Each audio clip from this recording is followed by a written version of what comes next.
On our way to Asia, we visit Bosnia and Herzegovina in the European Balkans. Our first stop is Una National Park, with its rugged roads, historical castles and thundering rivers. We decide to spend a few days in the Una National Park, with its vast forests, challenging mountain hills and raging rivers.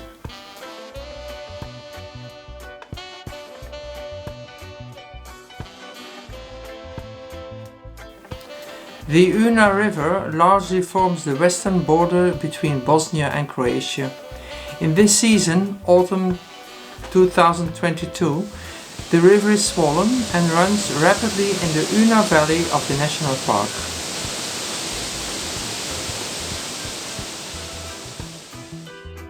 Many castles and old towns are situated on top of strategic hills.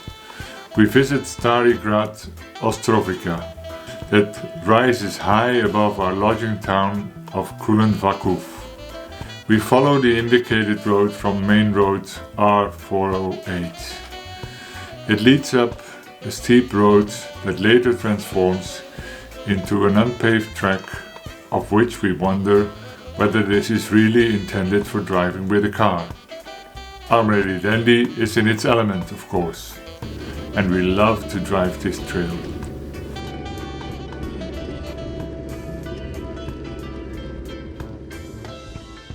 The castle is no more than a ruin, but we have a beautiful view over the town of Kulen Vakuf and the Una Valley.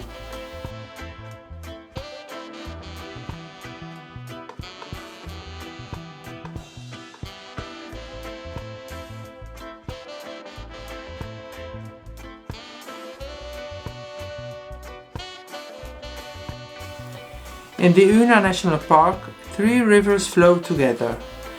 The Krka River flows into the Una River near the Croatian border, eventually joining with the Una River at Martin Brod.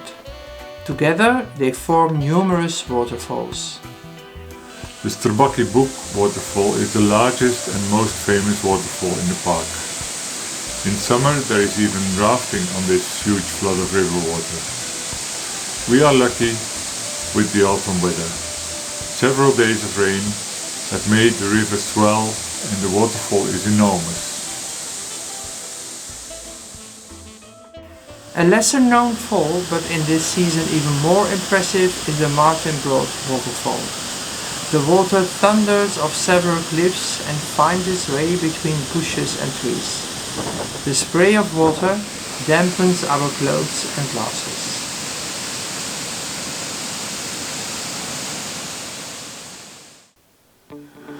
From the Martin Brod waterfall, we found our way south into the national park.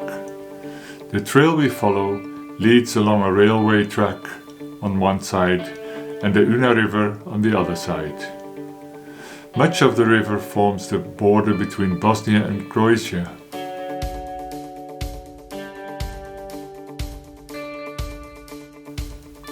The trek is challenging, steep and rocky.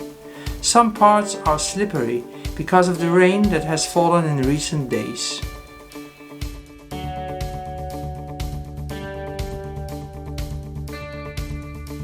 We come across 2 locals who take the trail in the opposite direction. This way we know for sure that this trail will come to an end.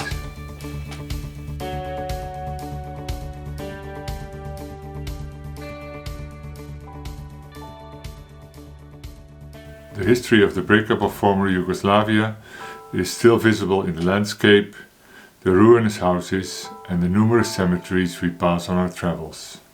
Many smaller and larger cemeteries remind us of the war that was fought in these Balkan countries from 1991 to 2001. This region was the scene of fierce fighting from 1991 to 1995. The war graves are scattered in the landscape throughout the park. We are surprised, however, that there is still dangerous evidence of this so long after the war.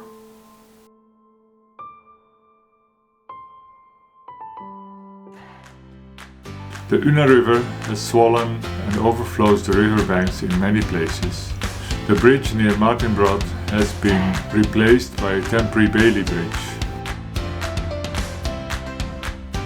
The collapsed edges of the old bridge are still visible.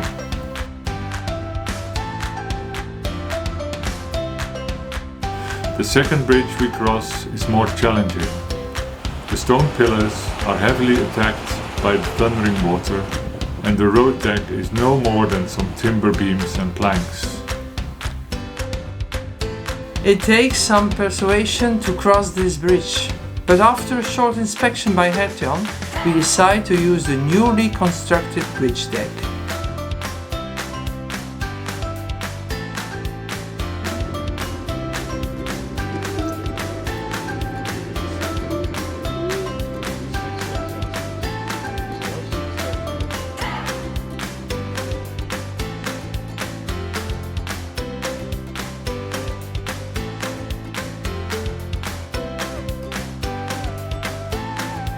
Here, we fully experience the swollen river.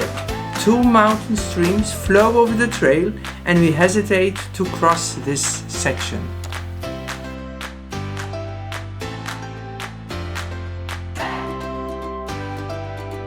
We finally reach the end of the trek following the railway line and the river. We can cross the railway at the old border station.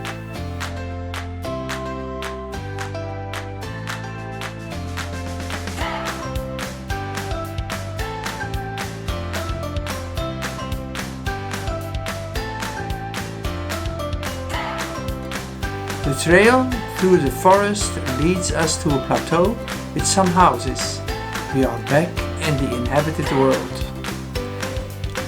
We follow our Osmand GPS map and take white roads on the map, expecting they will be paved or at least more civilized roads. At the town of Drvar, we reach the main road and we can drive back to Kulenvakov via the R408.